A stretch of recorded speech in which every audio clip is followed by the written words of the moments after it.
You are watching Today. Well, transgender basketballer from Melbourne has been blocked from joining a semi-professional women's competition after the sports governing body ruled her ineligible. Basketball Australia has not disclosed the reasons behind the decision, but the player says she hopes they can replicate the inclusion and acceptance she found on the court. Let's bring in basketball legend Andrew Gaze in Melbourne. Good morning, Andrew. Now, what's your take on this? Good morning.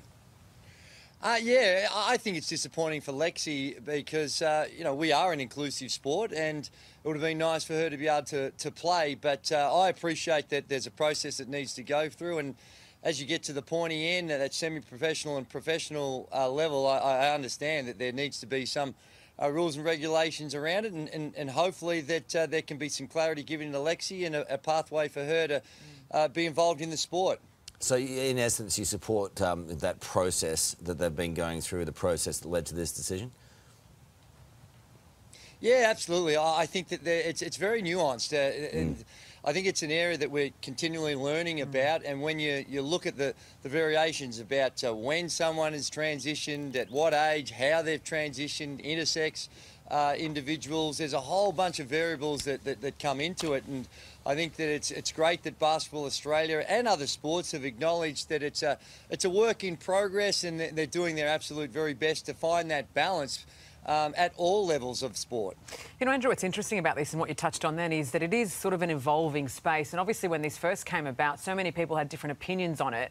We know that Andrew Bogut, of course, was very vocal about her not playing in the league. So there have been different opinions. I guess the issue here is that Basketball Australia is saying that they're going to assess the eligibility in the future on a case-by-case basis. Does that just muddy the waters? Does that make it more confusing? Not at all, I don't think. I think it's an appropriate way forward because, like I said, it's, as my understanding, and I'm learning and I am absolutely no expert, but clearly there's a lot of different variables that come into play with each individual.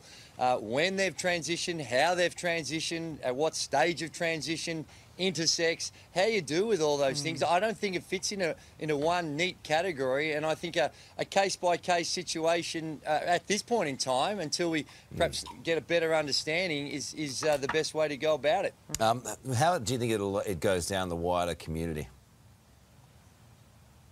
Well, I think at the community level, it's really an absolute non-issue, particularly at the junior level where, there's no evidence to suggest that there's any profound advantage. Now, of course, as puberty kicks in and other variables take shape, well, then there needs to be some clarity about that.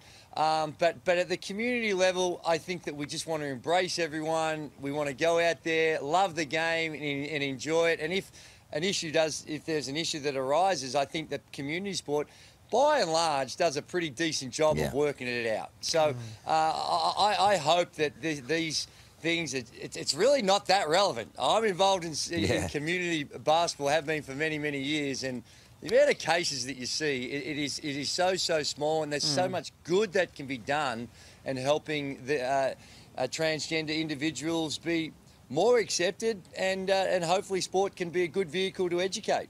Well navigated, Andrew. Always good to see you, mate. So Thanks well for being said. with us. Isn't he just wonderful? You just want to give him a big cuddle. Yeah, he's too big for me to cuddle. He's a bit big.